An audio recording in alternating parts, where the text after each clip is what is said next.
వాటిక మిగిలిన అప్డేట్స్ చూస్తే కడపలో జరుగుతున్న మహానాడు ఏర్పాట్లను మంత్రి కొండపల్లి శ్రీనివాస్ పర్యవేక్షించారు.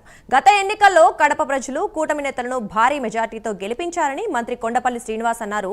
అందుకే కడపలో మహానాడును ఘనంగా నిర్వహిస్తున్నట్లు చెప్పారు. గతం కంటే కడపను మరింత అభివృద్ధి చేస్తామంటున్న మంత్రి కొండపల్లి శ్రీనివాస్తో మా ప్రతినిధి దీపిక ఫేస్ టు ఫేస్.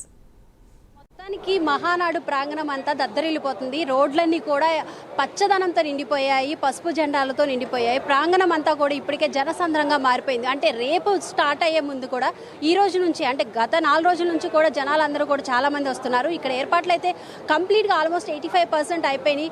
కానీ ఇక్కడ ఏదైతే అధికారంలో ఉన్న చంద్రబాబు నాయుడు గారు ఇచ్చిన ఆదేశాల ప్రకారం కూడా ఇక్కడ 19 తీర్మానాలు అయితే 19 మంది కమిటీలుగా ఏర్పడి ఇక్కడ ఏర్పాట్లన్నింటినీ పర్యవేక్షిస్తున్నారు. ప్రస్తుతం మనతో మంత్రి శ్రీనివాస్ గారు ఉన్నారు. ఆయనతో ఒకసారి మాట్లాడదాం. కొండపల్లి శ్రీనివాస్ గారు, నమస్తే అండి, ఎలా ఉన్నారు? సో మొత్తానికి ఇక్కడ ఏర్పాట్లు అయితే చాలా బాగా జరుగుతున్నాయి. సో కూటమి ప్రభుత్వం అధికారంలోకి వచ్చినాక ఈ ఏర్పాట్లు చేయడము అంటే అది కూడా కడపలో ఎలా అనిపిస్తుందండి?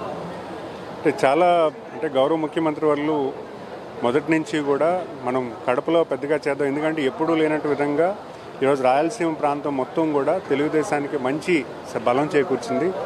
మొన్న జరిగినటువంటి ఎలక్షన్లో పూర్తి స్థాయిలో ఈరోజు కడప జిల్లాలో కూడా 7 5 గెలవడం అంటే చాలా పెద్ద విషయం. ఇక్కడ ప్రజానికం అందరూ కూడా తెలుగుదేశం పట్ల చూపించిన అభిమానానికి ప్లస్ ఇక్కడ రాయలసీమలో ఉన్నటువంటి ప్రజానికం కూడా ఈరోజు తెలుగుదేశానికి భారీగా మెజార్టీ చేకూర్చి కూటమి ప్రభుత్వానికి భారీగా మెజార్టీ చేకూర్చి గెలిపించారంటే ఖచ్చితంగా మనం ఇక్కడ ఒక వేదికగా గతంలో రాయలసీమ ప్రాంతాన్ని మనం ఏ రకంగా అభివృద్ధి చేశాము, అలాగే భవిష్యత్తు కాలంలో ఎటువంటి అభివృద్ధి ఈ ప్రాంతానికి ఉంటుందని తెలియజేయడానికి, ఇక్కడ ఉన్నటువంటి ప్రజానికం తెలియజేయడానికి ఈరోజు తెలుగుదేశం పండుగ ప్రతి సంవత్సరం జరుపుకుంటున్నాం. అది ఇక్కడ కడపలో మొత్తం పెద్ద ఎత్తున జరుపుకోవడం చాలా ఆనందంగా ఉంది. అలాగే ఇప్పుడు కడప అంటేనే నీటికి సమస్యకి చాలా మంది ప్రాబ్లమ్స్ ఫేస్ చేస్తూ ఉంటారు. వైసీపీ ప్రభుత్వం అధికారంలో ఉన్నప్పుడు కూడా, అలాగే ఇక్కడ వైఎస్ఆర్ పార్టీ అధికారంలో ఉన్నప్పుడు కానీ, రాజశేఖర రెడ్డి గారి హయాంలో కానీ ఇక్కడ నీటి కొరత అనేది ఎప్పుడు చూస్తూనే ఉన్నారు. సో ఇప్పుడు ఆ నీటి కొరతని కూటమి ప్రభుత్వం తీర్చగలుగుతుందంటారా?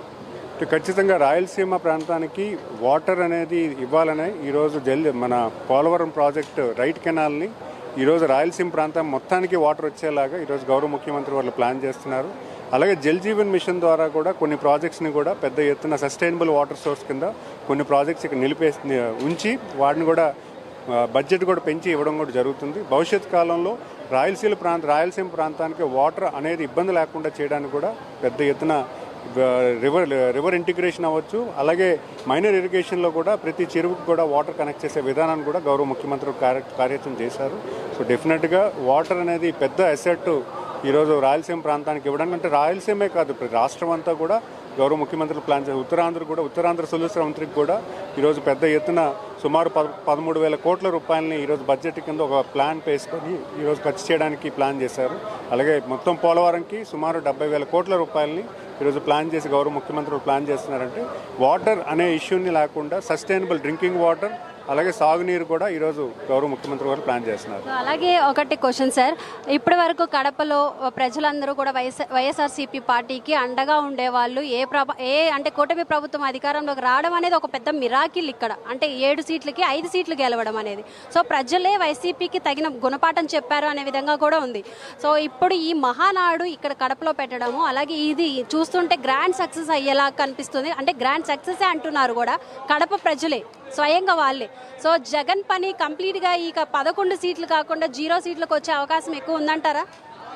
ఈరోజు ప్రతి కాన్స్టిట్యున్సీ కూడా గౌరవ ముఖ్యమంత్రి వాళ్ళు ప్లాన్ చేస్తున్నారు. అభివృద్ధి పట్ల ఏ కాన్స్టిట్యున్సీ కూడా వెనకబాటు అవ్వకూడదని ప్రతి కాన్స్టిట్యున్సీ కూడా ఒక విజన్ డాక్యుమెంటైజ్ చేయడం జరుగుతుంది. అలాంటి పరిపాలనలో ఖచ్చితంగా ప్రతి కాన్స్టిట్యున్సీలో కూడా ఒక మంచి డెవలప్మెంట్ చేకూర్చే విధంగా ఈరోజు ప్రభుత్వం నడుస్తుంది. ఖచ్చితంగా కడప జిల్లా కేంద్రంలో ఈరోజు ఏదైతే 175కి మనకు ఉన్నటువంటి 93% మ్యాండేటే కాకుండా రేపు 100% కూడా మ్యాండేట్ వచ్చేలాగా గౌరవ ముఖ్యమంత్రి పనిచేస్తున్నారు. మాకెప్పుడు కూడా ఒకటే సూచన, ఎప్పుడూ లేనటువంటి అభివృద్ధి ఈ 5 ఏళ్ల కాలంలో ఈ రాష్ట్రం చూస్తుందని. ఎందుకంటే ఆయన చూసుకున్నటువంటి విధానం కానీ, లేకపోతే మనకి ఇచ్చినటువంటి కేంద్ర ప్రభుత్వం ఇచ్చినటువంటి సహాయం కానీ, అలాగే ఇక్కడ ఉన్నటువంటి పవన్ కళ్యాణ్ గారి కోఆర్డినేషన్ కానీ, ఇవన్నీ కూడా మన రాష్ట్రానికి ఒక మంచి అభివృద్ధి పాటలో ఖచ్చితంగా ఉంటుంది. అలాగే భవిష్యత్ కాలంలో కూడా వచ్చే 2029 ఎలక్షన్స్కి కూడా పూర్తి స్థాయిలో మన రాష్ట్రాన్ని భవిష్యత్తు కాపాడుకోవడానికి మనం తీసుకొస్తున్న అభివృద్ధి కార్యక్రమాలు ముందుకెళ్ళడానికి కూడా గౌరవ ముఖ్యమంత్రులకి ప్రజలందరూ అండగా ఉంటారని మేము భావిస్తాం. ఎందుకంటే ఖచ్చితంగా గత పాలకులు చేసినటువంటి ఒక దుర్మార్గమైన పరిపాలన అందరూ చూశారు. మరీ జగన్కి ఇంకోసారి అవకాశం ఇస్తే పరిపాలన ఎంత దారుణం అయిపోతుందో కూడా ప్రజానికానికి తెలుసు. సో ఖచ్చితంగా ఈ కూటమి ప్రభుత్వాన్ని మరింత ముందుకు వేసగా ప్రతి ఎలక్షన్ కూడా మా తోడు ఉంటారని ప్రజలు మేము భావిస్తున్నాం. Thank you so much sir.